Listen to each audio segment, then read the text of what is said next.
જંગલ વિસ્તારમાં આવેલા ભીલોના ખત્રી બાબા સાદરજા દેવની ધૂણી કંજેટા ફોરેસ્ટ ઓફિસરની ટીમ દ્વારા તોડી પડાતા ભીલ સમાજ દ્વારા ધાનપુર પોલીસ સ્ટેશનમાં ફરિયાદ। ધાનપુર તાલુકામાં આવેલા રતનમહાલ વિસ્તારમાં ભીલો આદિ અનાદિકાળથી આદિવાસી ભીલોની આસ્થા એવા ભીલોના દેવ બાબા સાદરજા દેવની ધૂણી કંજેટા ફોરેસ્ટ વિભાગ દ્વારા તોડી નખાતા રતનમહાલ વિસ્તારના આદિ અનાદિકાળથી વસવાટ કરતા આદિવાસી ભીલોમાં ભારે રોષ ભભૂકી ઉઠ્યો। ધાનપુર તાલુકાથી 9 કિલોમીટર દૂર આવેલા રતનમહાલ જંગલ વિસ્તારમાં 3 ગામો આવેલ છે। અલિન્દ્રા, ભુવેરો, પીપરકોટા, જ્યાં આદિ અનાદિકાળથી આદિવાસી ભીલ લોકો 200 વર્ષથી વસવાટ કરે છે અને આદિવાસી ભીલ વર્ષોથી ત્યાં દેવ તરીકે સાદરજા દેવને આદિવાસી રીત રિવાજ પ્રમાણે પૂજા પાઠનું હવન કરે છે। સમગ્ર દેશમાં એક આદિવાસી ભીલોનું આસ્થાનું દેવસ્થાન છે। ધાનપુર તાલુકામાં અને દાહોદ જિલ્લામાં ગુજરાત રાજ્યના તમામ આદિવાસી ભીલ સમાજમાં રોષની લાગણી ફેલાઈ છે। રતનમહાલ વિસ્તારમાં ધાનપુર તાલુકામાં વસતા આદિવાસી સમાજના વડીલોનું એમ કહેવું છે કે દિન 3ની અંદર અમારા આસ્થા દેવસ્થાન બાબા સાદરજા દેવની ધૂણીનું ઝૂંપડાનું કામ નહીં કરવામાં આવે તો આવનાર સમયમાં આદિવાસી ભીલો ઉગ્ર આંદોલન કરવામાં આવશે તેવી ધાનપુર પોલીસ સ્ટેશનમાં ચીમકી ઉચ્ચારવામાં આવી છે।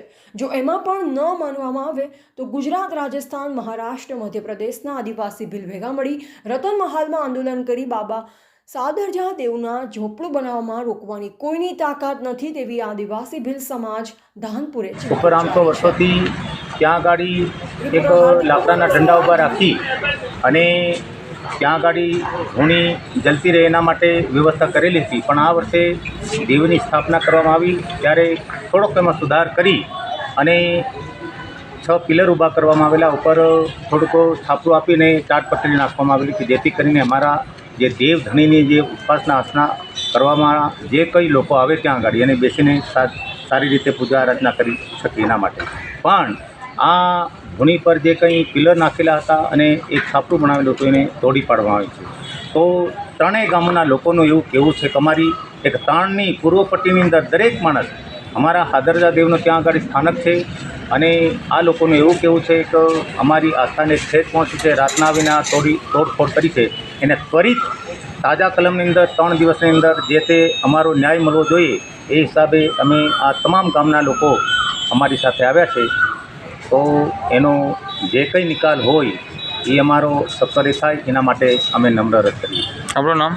જીસુભાઈ વિજયભાઈ ભુરિયા। ઓકે। જોહાર, જય આદિવાસી, જય ભીલ પ્રદેશ।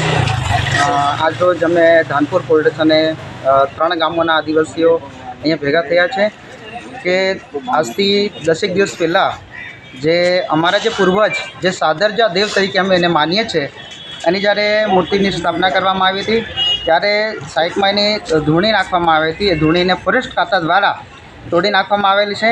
ત્યારે 3 ગામોના આદિવાસી નહીં પણ પૂરા ભીલ પ્રદેશના આદિવાસીઓ આજે આક્રોશમાં છે કે જ્યાં જે ધૂણી તોડી નાખવામાં આવેલી છે તાત્કાલિક ધોરણે આજ 1 કે 2 દિવસમાં બનાવી દેવામાં આવે અને અગર ના બનાવવામાં આવે તો પૂરા ભીલ પ્રદેશના આદિવાસીઓ એકત્ર થઈ અને પૂરા રતનમાળની અંદર ચક્કાજામ કરશે।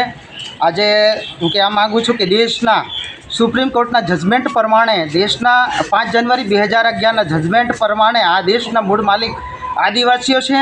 આર્ટિકલ 244 વન પ્રમાણે ફોરેસ્ટ ખાતાની 1 ઇંચ જમીન બી નથી।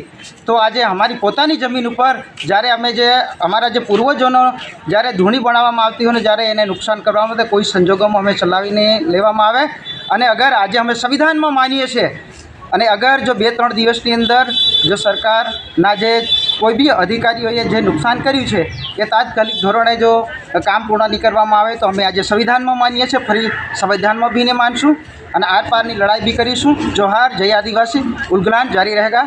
જોહાર। આપણું નામ?